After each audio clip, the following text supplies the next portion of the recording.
السلام علیکم پیارے بچوں، آج میں آپ کو 2 اونٹوں کا قصہ سناؤں گا۔ غور سے سنیے گا۔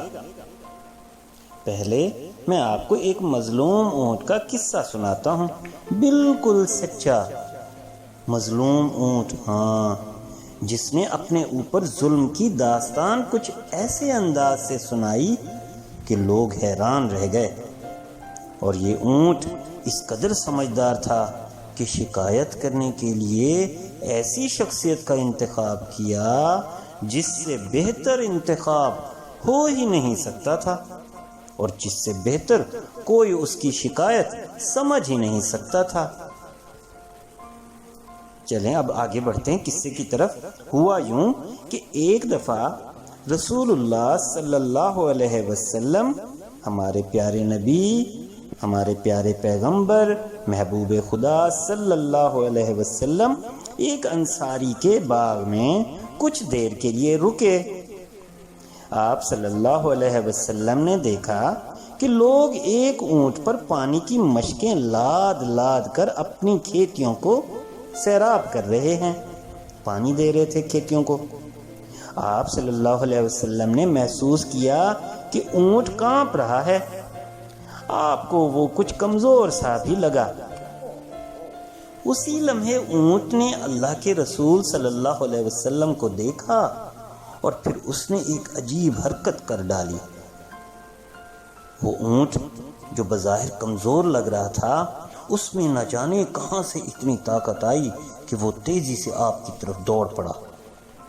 قریب آ کر اس نے ایک اور حیران کر دینے والا کام کیا۔ اس نے آپ کے سامنے اپنا سر جھکا دیا۔ صاف لگ رہا تھا کہ وہ کچھ کہنا چاہ رہا ہے۔ پھر اچانک اس نے سر اٹھایا اور بلند آواز سے بلبلانے لگا۔ وہ ایسے لگ رہا تھا جیسے کچھ کہہ رہا ہے۔ اس کی آواز میں ایک دکھ اور غم تھا۔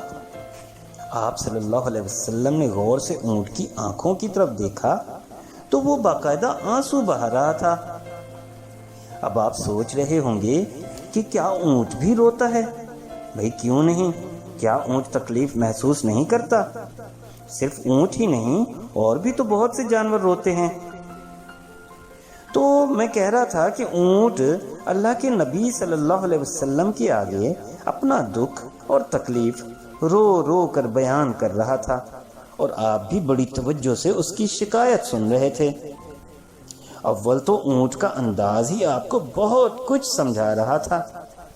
پھر یہ ممکن ہے کہ اونٹ اپنی زبان میں آپ کو کچھ بتا رہا ہو اور اللہ کے پیغمبر اس کی زبان سمجھ رہے ہوں۔ بھئی اونٹ، آپ یہی سوچ رہے ہوں گے کہ اونٹ بولتا بھی ہے، اونٹ کی بھی زبان، تو اس میں حیرت کی تو کوئی بات نہیں ہے نا۔ اللہ تعالیٰ نے جس طرح حضرت سلیمان علیہ السلام کو پرندوں کی بولیاں سکھائی تھیں، اسی طرح اللہ نے رسول اکرم صلی اللہ علیہ وسلم کو بھی وحی کے ذریعے سے بتا دیا ہوگا کہ اونٹ نے کیا کہا ہے۔ تو اللہ کے رسول صلی اللہ علیہ وسلم نے آگے بڑھ کر اونٹ کی گردن پر پیار اور شفقت سے ہاتھ پھیرا، اور پھر اونٹ نے ایک اور حیران کن حرکت کی۔ تکلیف سے بلبلاتا اور عجیب سی آوازیں نکالتا اونٹ آہستہ آہستہ بالکل خاموش ہو گیا، جیسے اس نے اللہ کے رسول صلی اللہ علیہ وسلم کے ہاتھ کا لمس سمجھ لیا ہو۔ یعنی آپ صلی اللہ علیہ وسلم نے اپنے ہاتھوں سے اسے جب چھوا ہوگا تو وہ اس چیز کو محسوس کر گیا ہوگا۔ آپ صلی اللہ علیہ وسلم کی شفقت کو محسوس کر لیا ہوگا اس نے۔ تو یہ بڑی قیمتی بات ہے۔ تو اونٹ کا یہ رویہ معجزے سے کم نہیں، لیکن اصل معجزہ تو یہ ہے کہ اونٹ نے اپنی شکایت کرنے کے لیے اللہ کے رسول صلی اللہ علیہ وسلم کا ہی انتخاب کیوں کیا؟ صحیح صاف ظاہر ہے کہ اس نے آپ صلی اللہ علیہ وسلم کو پہچان لیا تھا۔ اونٹ کا آپ صلی اللہ علیہ وسلم کو پہچاننا، ایک رحم دل اور ہمدرد خیال کرنا ہی آپ صلی اللہ علیہ وسلم کی نبوت کی ایک بہت بڑی نشانی ہے۔ تو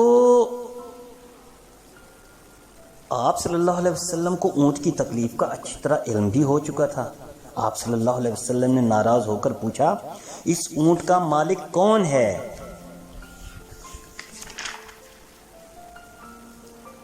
اونٹ کے اوپر پانی لاد کر لانے والے لوگ پہلے ہی پریشان تھے کہ یہ اونٹ کو اچانک کیا ہوا۔ وہ بھی اس کے پیچھے بھاگتے ہوئے آپ کے پاس پہنچ چکے تھے۔ انہی میں سے ایک انصاری نوجوان بولا، اے اللہ کے رسول صلی اللہ علیہ وسلم، میں اس اونٹ کا مالک ہوں۔ آپ صلی اللہ علیہ وسلم نے فرمایا، جس اللہ نے تمہیں اس اونٹ کا مالک بنایا، تم اس اللہ سے ڈرتے نہیں ہو؟ آپ صلی اللہ علیہ وسلم کی بات کا مطلب یہ تھا کہ اللہ نے تمہیں اس اونٹ کا مالک بنا کر تمہاری ذمہ داری لگائی کہ تم اس کی خوراک کا مناسب خیال کرو، اور اگر تم اس کا خیال نہیں رکھو گے تو اللہ تمہارا خیال نہیں رکھے گا۔ تو پھر معلوم ہے اللہ کے رسول صلی اللہ علیہ وسلم نے اس انصاری نوجوان کو مزید کیا کہا؟ آپ صلی اللہ علیہ وسلم نے فرمایا، تمہارے اونٹ نے مجھ سے شکایت کی ہے کہ تم اس سے کام زیادہ لیتے ہو اور اسے پیٹ بھر کر چارہ بھی نہیں کھلاتے۔ آپ صلی اللہ علیہ وسلم کی اس بات پر انصاری نوجوان حیران رہ گیا، کیونکہ وہ اچھی طرح جانتا تھا کہ وہ واقعی اس اونٹ سے لگاتار کام لیتا ہے، اسے آرام کا موقع بھی نہیں دیتا اور پھر مناسب چارہ بھی نہیں کھلاتا۔ اس نے فوراً معذرت کی اور وعدہ کیا کہ آئندہ وہ جانوروں کے بارے میں محتاط رہے گا۔ تو پیارے بچوں، یہ اس مظلوم اونٹ کا قصہ تھا جس نے شکایت کے لیے آپ صلی اللہ علیہ وسلم کو منتخب کیا تھا۔ آپ صلی اللہ علیہ وسلم کے سامنے اس نے اپنے مالک کی شکایت کی۔ تو پیارے بچوں، ہمیں بھی جانوروں کا خیال رکھنا چاہیے، صحیح ہے؟ تو ہم آگے بڑھتے ہیں اپنے دوسرے اونٹ کے قصے کی طرف، لیکن آپ ذرا یہ بتائیے کہ یہ جو اللہ تعالیٰ نے جانور پیدا کیے ہیں، اس کا فائدہ کیا ہے؟ آپ ذرا سوچیں،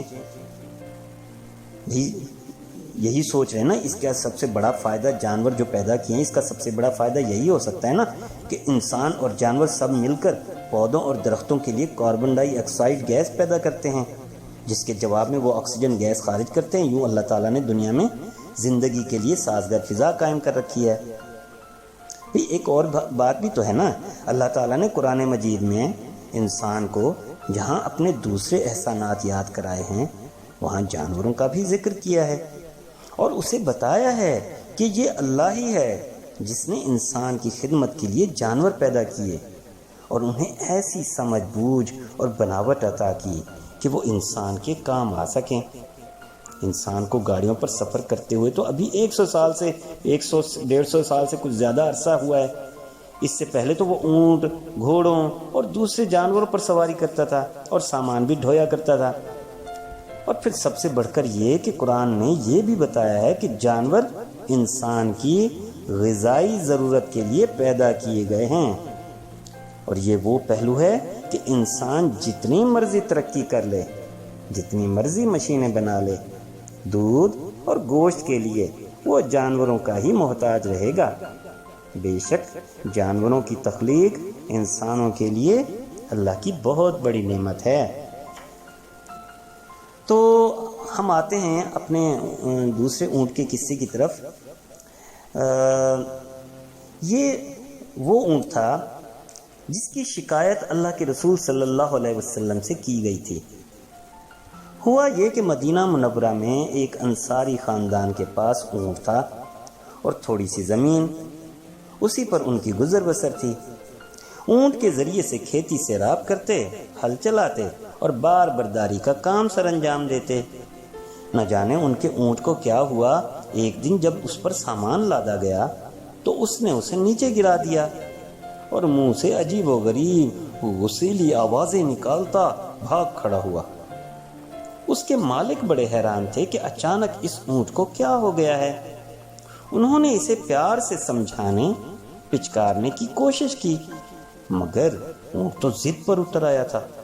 سامان ڈھونا تو دور کی بات، اس نے اپنے اوپر سوار ہونے کو بھی ناممکن بنا دیا تھا۔ اونٹ کے مالکوں کے لیے حیرت کی بات یہ تھی کہ وہ پاگل بھی نہیں ہوا تھا، لیکن اس کی ساری حرکتیں پاگل اونٹوں والی تھیں۔ کچھ دنوں تک تو وہ خود ہی کوشش کرتے رہے کہ اونٹ سیدھے رستے پر آ جائے، ٹھیک ہو جائے اور ان کی زندگی کا کاروبار دوبارہ شروع ہو جائے، لیکن اونٹ ان کے کسی کہنے میں نہیں آ رہا تھا۔ وہ اسے پاس بلاتے تو وہ بھاگ جاتا، سواری کرنے کے لیے اس کے اوپر بیٹھنے کی کوشش کرتے تو وہ بیٹھتا ہی نہ تھا۔ جب وہ لوگ بہت تنگ آ گئے تو انہوں نے اللہ کے رسول صلی اللہ علیہ وسلم کے پاس جانے کا فیصلہ کر لیا۔ آپ صلی اللہ علیہ وسلم نے انصاری خاندان کی اس اونٹ کے متعلق شکایت سنی اور پھر اپنے صحابہ رضوان اللہ علیہم اجمعین سے فرمایا، روانگی کے لیے تیار ہو جاؤ۔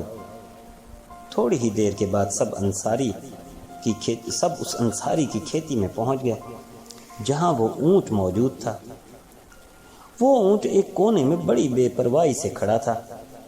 اسے دیکھ کر اللہ کے رسول صلی اللہ علیہ وسلم اس کی طرف قدم بڑھانے لگے۔ صحابہ رضوان اللہ علیہم اجمعین حیرت سے آپ صلی اللہ علیہ وسلم کی طرف دیکھنے لگے۔ آخر ایک صحابی بول پڑے، اللہ کے رسول صلی اللہ علیہ وسلم، یہ اونٹ تو پاگل ہے، آپ کو نقصان پہنچائے گا۔ آپ صلی اللہ علیہ وسلم نے اعتماد سے فرمایا، مجھے اللہ کی حفاظت پر یقین ہے، یہ مجھے کچھ نقصان نہیں پہنچائے گا۔ اللہ کے رسول صلی اللہ علیہ وسلم کے فرمان سے ظاہر ہے کہ رسولوں کو جانوروں سے محفوظ رکھنا اللہ کے ذمے ہے، اور جانور بھی انہیں پہچانتے ہوئے انہیں کوئی تکلیف نہیں پہنچاتے۔ ادھر اونٹ آپ صلی اللہ علیہ وسلم کو اپنی طرف بڑھتا دیکھ کر چوکنا ہو گیا۔ اس نے اپنے منہ سے عجیب و غریب آوازیں نکالنا شروع کر دی۔ وہ بلبلانے لگا اور پھر دیوانہ وار آپ صلی اللہ علیہ وسلم کی طرف دوڑا۔ صحابہ کرام رضوان اللہ علیہ مجمعین پریشانی سے یہ منظر دیکھ رہے تھے۔ سب یہی سمجھ رہے تھے ابھی کوئی حادثہ نہ ہو جائے۔ جو انصاری کسان آپ صلی اللہ علیہ وسلم کو اپنے ساتھ لائے تھے وہ بھی اب پچھتا رہے تھے کہ انہوں نے ایسا کیوں کیا، لیکن اب جو ہونا تھا وہ ہو چکا تھا، اور اونٹ دیوانہ وار چیختا ہوا آپ صلی اللہ علیہ وسلم کی طرف بڑھ رہا تھا۔ لیکن لوگوں نے غور کیا تو انہیں معلوم ہوا کہ اونٹ کا اللہ کے رسول صلی اللہ علیہ وسلم کی طرف بڑھنے کا انداز ایسا ہرگز نہیں جیسے کسی پاگل اونٹ کا عام طور پر ہوتا ہے۔ ان کے اندازے کی جلد ہی تصدیق ہو گئی۔ اونٹ آپ سے 2 قدموں کے فاصلے پر آ کر رک گیا اور اگلے ہی لمحے اس نے دائیں بائیں حرکت کی اور پھر اپنی لمبی گردن آپ صلی اللہ علیہ وسلم کے سامنے زمین پر بچھا دی۔ صاف لگ رہا تھا کہ اونٹ نے آپ صلی اللہ علیہ وسلم کو پہچان لیا تھا اور یہ بھی جان گیا تھا کہ اللہ کے رسول صلی اللہ علیہ وسلم اسی کے پاس آئے ہیں۔ وہ اسی لیے تو دیوانہ وار آپ صلی اللہ علیہ وسلم کی طرف لپکا تھا کہ خود حضور اکرم صلی اللہ علیہ وسلم کی خدمت میں حاضر ہو کر سلام کرے۔ عجیب منظر تھا۔ تمام صحابہ رضی اللہ عنہم اور وہ لوگ جو ابھی آپ صلی اللہ علیہ وسلم پر ایمان نہیں لائے تھے حیرانی سے اس منظر کو دیکھ رہے تھے۔ صحابہ کا ایمان مضبوط سے مضبوط تر ہو رہا تھا اور دوسرے لوگوں کے سامنے آپ صلی اللہ علیہ وسلم کی رسالت کی ایک واضح نشانی سامنے آ گئی تھی۔ آپ صلی اللہ علیہ وسلم نے اونٹ کی پیشانی پر ہاتھ رکھا اور اسے اس مقام پر لے گئے جہاں کچھ سامان اس پر لادا جا سکتا تھا۔ اونٹ پر سامان لادا گیا اور وہ کسی اچھے خدمتگار کی طرح کھڑا رہا۔ یہ سامان دراصل پانی کے مٹکے تھے جو کھیتوں میں ڈالے جاتے تھے۔ وہی اونٹ جو تھوڑی دیر پہلے کسی بھی قسم کا کام نہیں کرتا تھا اب اطمینان سے کام کر رہا تھا۔ اس نے اللہ کے رسول صلی اللہ علیہ وسلم کا حکم بھی خاموشی سے سن لیا تھا اور اب ضد اور ہٹ دھرمی ہمیشہ کے لیے چھوڑ کر اپنے مالکوں کا وفادار اور خدمت گزار بن چکا تھا۔ تو وہ لوگ جن کا ایمان ابھی کمزور تھا یا جو آپ کے اس معجزے کو دیکھ کر ایمان لائے تھے سارا معاملہ دیکھ کر بولے اے اللہ کے رسول صلی اللہ علیہ وسلم، یہ اونٹ ایک جانور ہو کر آپ صلی اللہ علیہ وسلم کے سامنے اپنی پیشانی زمین پر رکھ کر آپ کو سجدہ کر رہا تھا، تو آپ ہمیں ایسا کرنے کی اجازت کیوں نہیں دیتے؟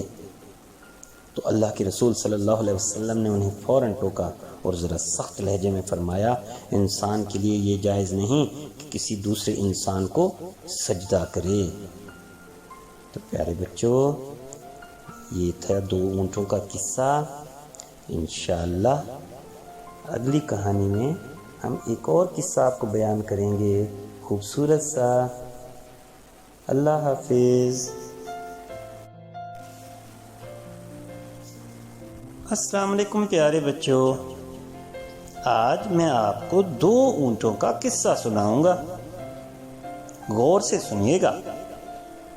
پہلے میں آپ کو ایک مظلوم اونٹ کا قصہ سناتا ہوں، بالکل سچا مظلوم اونٹ، ہاں، جس نے اپنے اوپر ظلم کی داستان کچھ ایسے انداز سے سنائی کہ لوگ حیران رہ گئے۔ اور یہ اونٹ اس قدر سمجھدار تھا کہ شکایت کرنے کے لیے ایسی شخصیت کا انتخاب کیا جس سے بہتر انتخاب ہو ہی نہیں سکتا تھا، اور جس سے بہتر کوئی اس کی شکایت سمجھ ہی نہیں سکتا تھا۔ چلیں اب آگے بڑھتے ہیں قصے کی طرف۔ ہوا یوں کہ ایک دفعہ رسول اللہ صلی اللہ علیہ وسلم، ہمارے پیارے نبی، ہمارے پیارے پیغمبر، محبوب خدا صلی اللہ علیہ وسلم ایک انصاری کے باغ میں کچھ دیر کے لیے رکے۔ آپ صلی اللہ علیہ وسلم نے دیکھا کہ لوگ ایک اونٹ پر پانی کی مشکیں لاد لاد کر اپنی کھیتیوں کو سیراب کر رہے ہیں، پانی دے رہے تھے کھیتیوں کو۔ آپ صلی اللہ علیہ وسلم نے محسوس